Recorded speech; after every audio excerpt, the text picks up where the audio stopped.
L'actualité de ce dimanche 8 mars, la journée internationale des droits des femmes, journée marquée par de nombreux rassemblements à travers toute la France. Notamment à Paris, un défilé qui est en train d'arriver place de la République, où vous vous trouvez, Pauline Jacot. Et ce qui vous a marqué, vous m'avez dit, Pauline, dans ce cortège, c'est la volonté de ceux qui étaient présents de répondre à la cérémonie des Césars. Oui, un sentiment de colère qui se lisait sur énormément de pancartes cet après-midi. Le viol, ce n'est pas du cinéma. Ou encore Polanski, le César de la honte. Humiliation, disent certaines. Électrochoc, affirme Karen, agricultrice à Grenoble. Elle manifeste pour la première fois pour les droits des femmes. Depuis les Césars, c'est une colère monstrueuse. Colère, ça me prend les tripes. C'est insupportable ce qui s'est passé, c'est insupportable ce qui se passe, ce qui s'est passé derrière. Et moi, ça a été une prise de conscience à ce moment-là, beaucoup trop tardive sans doute. Mais maintenant j'y suis, je suis debout aussi. Et ça va changer. Je l'ai dans le ventre depuis une semaine.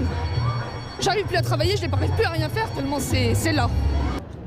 Impression d'impunité exaspérante, dit aussi Delphine. Elle tient la main de sa fille, Pénélope, 10 ans, qui a demandé à sa maman de l'accompagner aujourd'hui. Je sais que la majorité des gens regardent leurs chaussures et je ne fais pas partie de ces personnes-là. Et peut-être c'est ça aussi que je montre à ma fille, c'est qu'elle ne fasse pas partie des gens qui regardent leurs chaussures. C'est pas parce qu'un garçon nous trouve jolie qu'il a le droit de faire tout ce qu'il veut avec nous. Je voulais montrer à tout le monde qu'il n'y a pas que les adultes qui peuvent protester contre ça. Je pense que même les enfants devraient s'intéresser pour pouvoir continuer à évoluer quand ils seront grands. Un papa sourit et acquiesce à côté. Il faut éduquer nos fils, prévient-il, pour que l'on puisse protéger nos filles. Pauline Jacot, place de la République à Paris. Par ailleurs, un rassemblement hier soir a été marqué par des incidents.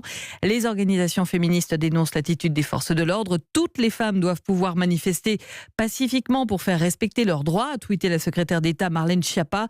Le préfet de police Didier Lallement déplore, lui, que la fin de cette manifestation hier, pourtant régulièrement déclarée, dit-il, était entachée par des incidents avec des individus ayant pour seul but de provoquer les forces de l'ordre. Fin de citation.